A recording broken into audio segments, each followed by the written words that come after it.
নমস্কার, কেমন আছেন আপনারা সবাই?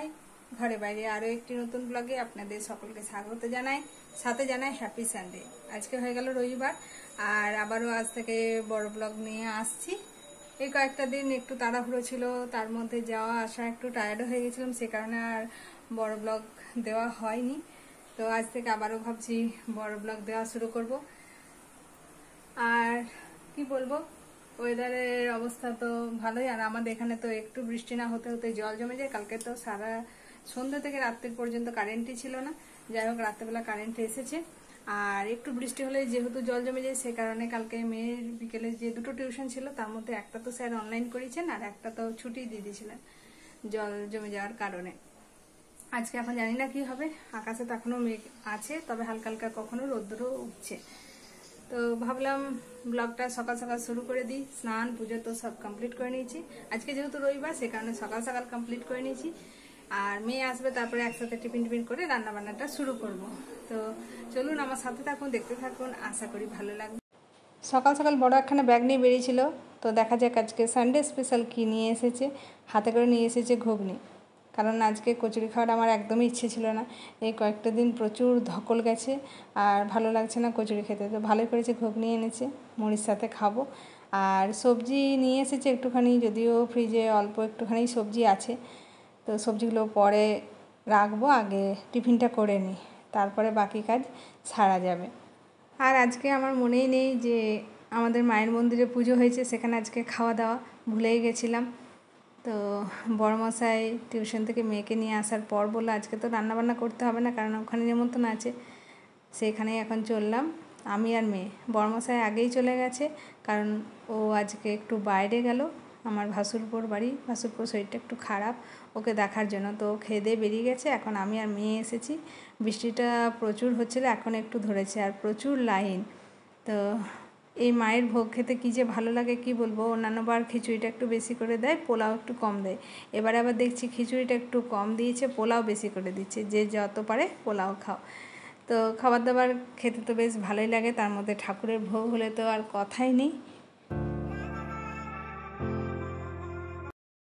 খাওয়া দাওয়া করে পুরো পেট একদম ভর্তি, আবার এখনই ছুটতে হবে,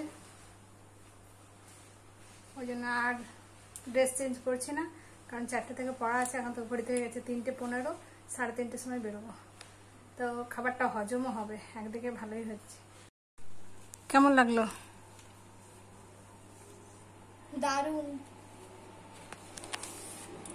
তুই তো খেতেই পারিস না। কেন, আমি কি খাইনি? একটু একটু করে খাবার খেলি। ঠিক আছে, অতটাই আমার পেটে এখন ঘড়িতে হয়ে গেছে 3:30, মেয়েকে দিতে যাচ্ছি টিউশন। টোটোয় উঠে পড়েছি। আর দেখুন আমাদের এখানের অবস্থা, ঝিপঝিপ বৃষ্টি হয়েছে, তার মধ্যে এই অবস্থা। আমি তো ভাবছি লাগাতার যদি 2-3 দিন ধরে বৃষ্টি হয় তাহলে কি হবে। আজকে ভাগ্যিস টোটোটা পেয়ে গেছিলাম, নইলে তো মেয়েকে অর্ধেক দূর থেকে বাড়ি ফিরিয়ে নিয়ে যেতাম। আর এরকম জল থাকলে আমি তো পাঠাবোই না এই টিউশন। বাপরে, ড্রেনের জল আর বৃষ্টির জল এক হয়ে গেছে।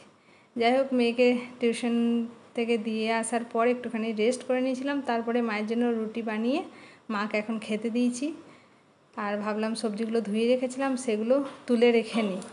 অন্যান্য রবিবার তো আমাকে যেতে হয় না, কিন্তু আজকে যেহেতু বর নেই বাড়িতে, ওর কাজগুলো তো আমাকে করতেই হবে। তো একবার দিয়ে আসলাম, আবার আনতে যেতে হবে। এখন সন্ধে দিয়ে নেব, আর তারপরে আবার ওকে আনতে যাওয়ার সময় হয়ে যাবে। আর আজকে ভোগটা মনে হচ্ছে একটু বেশি খাওয়া হয়ে গেছে, তার মধ্যে একটু লেটে খেয়েছি। আমাদের তো লেটে খাওয়া অভ্যাস নেই, সে কারণে পেট এখনও ভর্তি, মনে হচ্ছে যেন আর কিছুই খেতে পারবো না। আর 1 ঘন্টা অপেক্ষা করার পর তারপরে আমরা খাবার সুযোগ পেয়েছি। বর্মশাই তো একটু তাড়াতাড়ি চলে গেছিলো, কারণ ওর ট্রেন ছিল, সে কারণে ও 12টায় বেরিয়ে গেছিলো। ওর সাথে গেলেই ভালো হতো, কিন্তু মেয়ে তখন বললো না এখন যাব না, এখন থেকে খেয়ে নিলে খিদে পেয়ে যাবে। সে কারণে আর গেলাম না, আমরা পরে গেলাম, আর এতটা লাইন দিতে হলো। ও যখন গেছিলো তখন লাইনই দিতে হয়নি, তখন তো কেউ খেতে বসেনি, কারণ ওই টাইমটা তো অ্যাকচুয়ালি খাওয়ার টাইম নয়, সে কারণে ভিড়টা ছিল না। আর যে টাইমে আমরা গেছি 1:30টার সময়, ওই টাইমটা তো পুরো খাওয়ার টাইম, সবাই চলে গেছে ওই টাইমে, সেই কারণে ভিড়টা একটু বেড়ে গেছিলো। ভেবেছিলাম আজকে হয়তো খাওয়াই আর হবে না, কারণ মেয়ের যেহেতু টিউশন ছিল। তো যাই হোক, ঠিক টাইম মতো আমাদের খাওয়াও কমপ্লিট হয়ে গেছে, আর বাড়ি এসে আবার মেয়েকে দিতে গেলাম। এই বৃষ্টিটা মাঝের মধ্যে গুড়ি গুড়ি হচ্ছে, যখনই বাইরে বেরোচ্ছি তখনই গুড়ি গুড়ি বৃষ্টি। তো মেয়েকে নিয়ে ফেরার পথে মেয়ে আবার বলল কিছু খাবো, ও কিছু খেয়ে নিক তারপরে বাড়ি যাব। এখন ঘড়িতে হয়ে গেছে 11টা 25, আর আজকে একটু তাড়াতাড়ি শোয়ার সুযোগ হয়েছে, কারণ বর নেই বাড়িতে। অন্যান্য দিন তো বর থাকে, ওকে 12টা 12:30 পর্যন্ত জাগিয়ে রাখে। তো আজকে দুপুরেও যেহেতু শোয়নি, সে কারণে বললাম যে শুয়ে পড়। তো আর কি, আজকের মতো ব্লগটা এই পর্যন্তই রাখছি। যদি আজকের এই ভিডিওটা আপনাদের কোথাও ভালো লেগে থাকে তাহলে ছেড়ে যাওয়ার আগে লাইক করবেন, শেয়ার করবেন, কমেন্টে জানাবেন কেমন লেগেছে।